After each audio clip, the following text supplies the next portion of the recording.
So imagine this, 9 out of 10 agencies are on the brink of collapse and most of them don't even see it coming. They're stuck in quicksand, panicking and throwing anything at the wall hoping that it sticks.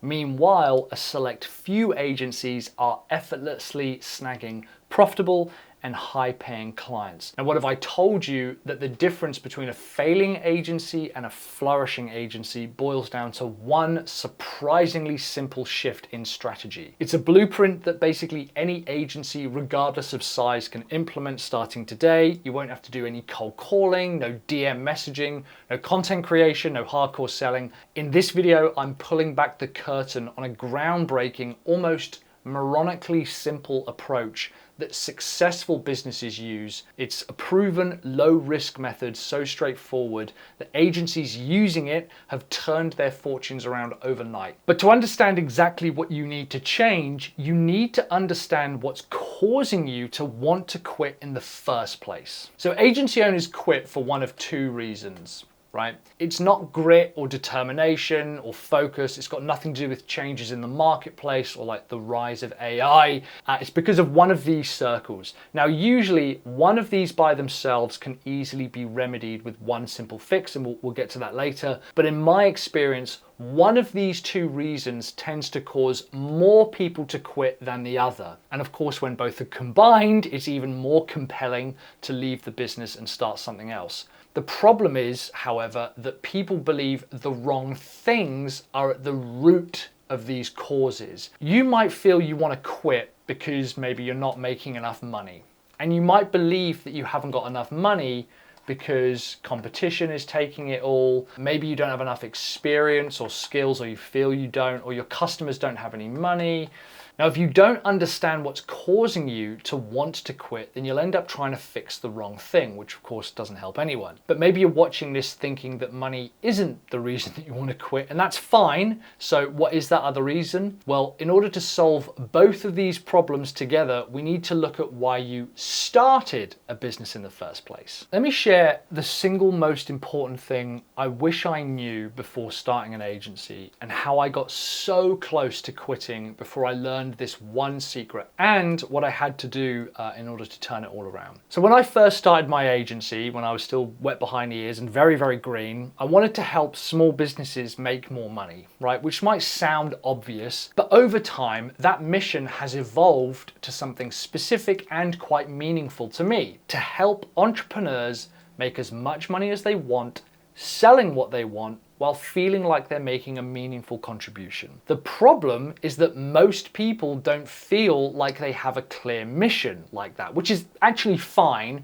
And for a time, I really struggled to make a sort of solid and concrete example of how I was going to even execute my mission. Now, I tried a lot of different methods, from offering coaching to courses to memberships and software books, like free content and stuff like this. But it wasn't until I learned about George Foreman and the Lean Green Grilling Machine that I truly understood what I needed to offer my clients. So everyone probably knows what the George Foreman grill is. I'd imagine most people know about the grill more than George Foreman himself, but just in case you don't know the full story, George was a heavyweight boxer who almost beat the champ of champs, Muhammad Ali. It was a very well-known name and a recognizable face, but sat in his kitchen cupboard at home was an appliance that sold like okay-ish, and that company really wanted him to endorse their product. He got sent products all the time, right? Now, his wife tried the appliance and knew there and then that he really should endorse it. Now, it was still the same appliance, but rather than focus on all the different features, George focused in on one thing that people got from it. And that's what turned it into a multi-million-dollar brand. Yes,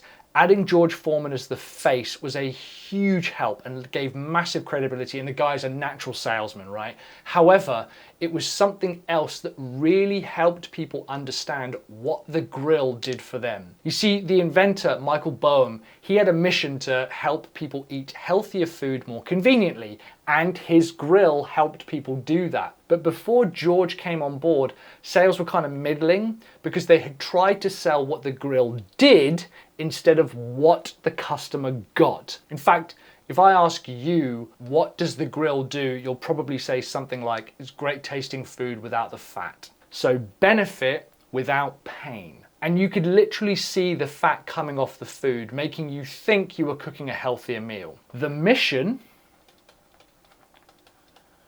was healthier food. The grill was the how, but the missing ingredient was measure. Now I realized that my clients needed to measure what I was giving them. They needed to be able to physically see or point to the thing that was getting better. So how did I actually turn my mission into a measure? And why would that prevent you from quitting? Well, if we go back to these two circles here, these are the reasons that people both start a business and quit: the money and the rewarding feeling of helping someone. Now, if the money is great, but the work isn't rewarding, you tend to feel empty, which leads to burnout and quitting. If the work is rewarding, but you can't financially survive, you'll most likely quit to make money elsewhere. And if both are lacking, which can happen, it's impossible to motivate yourself. And the solution to both of these problems isn't getting clearer on what you do, it's something else. So what did I use as my measure to both increase sales and feel like I was working on something more important? $10,000 in sales from your blog post readers in 45 days without ads. That was the pitch. Benefit without pain. Tasty food without the fat. People could literally point to a report that showed X without Y in time frame. Now, of course, now that you've grasped the art of aligning your sales with exactly what the customer is eager to purchase, the battle isn't over. You're still in the ring with countless other agencies.